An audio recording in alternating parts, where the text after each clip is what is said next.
안녕하세요. 여러분의 내 집 마련에 현실적인 인사이트를 전해드리는 김집사입니다. 오늘은 최근 부동산 시장을 뒤흔들고 있는 1015 대책의 숨은 배경, 그리고 이재명 정부의 부동산 정책을 이끌고 있다는 이른바 정책 가이드라인 문서에 대해 이야기해보겠습니다. 드러난 부동산 정책의 뿌리. 최근 커뮤니티에서 다시 주목받고 있는 책이 있습니다. 바로 더불어민주당이 2023년에 발간한 재집권 전략 보고서입니다. 이 문서에는 지금 정부가 추진 중인 부동산 정책의 방향이 거의 그대로 담겨 있습니다. 보고서에서는 LH의 직접 시행, 부동산 감독기구 신설, 전세를 줄이고 월세를 확대하자는 제안이 포함되어 있었죠.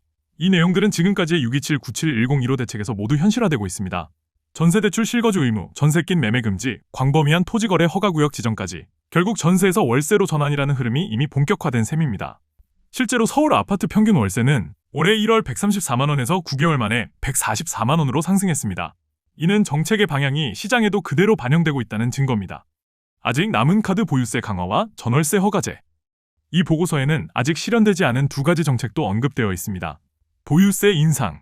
투기 억제를 위한 가장 즉효적인 수단은 보유세 강화라는 문장이 명시되어 있습니다.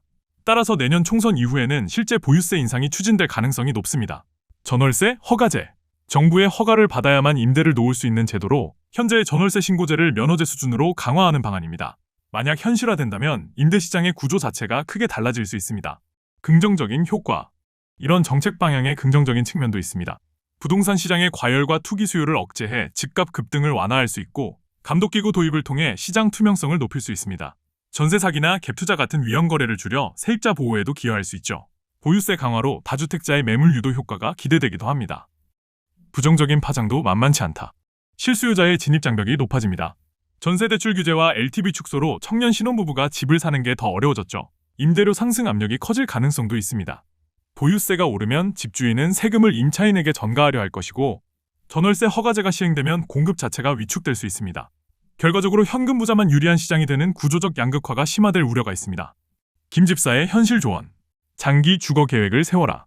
단기 투기보다 실거주 중심의 계획을 세우는 것이 안전합니다. 세제 변화, 예의주시. 보유세 개편이나 전월세 허가제가 시행될 경우 임대사업자나 세입자 모두 직접적인 영향을 받게 됩니다. 월세 공공임대 시장을 주시하라.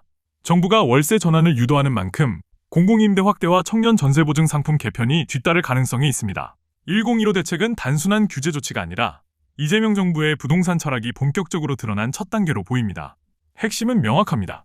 투기를 억제하고 시장을 제도적으로 통제하겠다. 하지만 그 과정에서 실수요자와 세입자들의 부담이 커질 수 있다는 점도 우리가 눈여겨봐야 할 부분입니다. 오늘 영상이 도움이 되셨다면 좋아요, 구독, 알림 설정 부탁드리고요. 궁금한 점은 댓글이나 상담번호로 편하게 문의주세요. 지금까지 김집사였습니다. 감사합니다.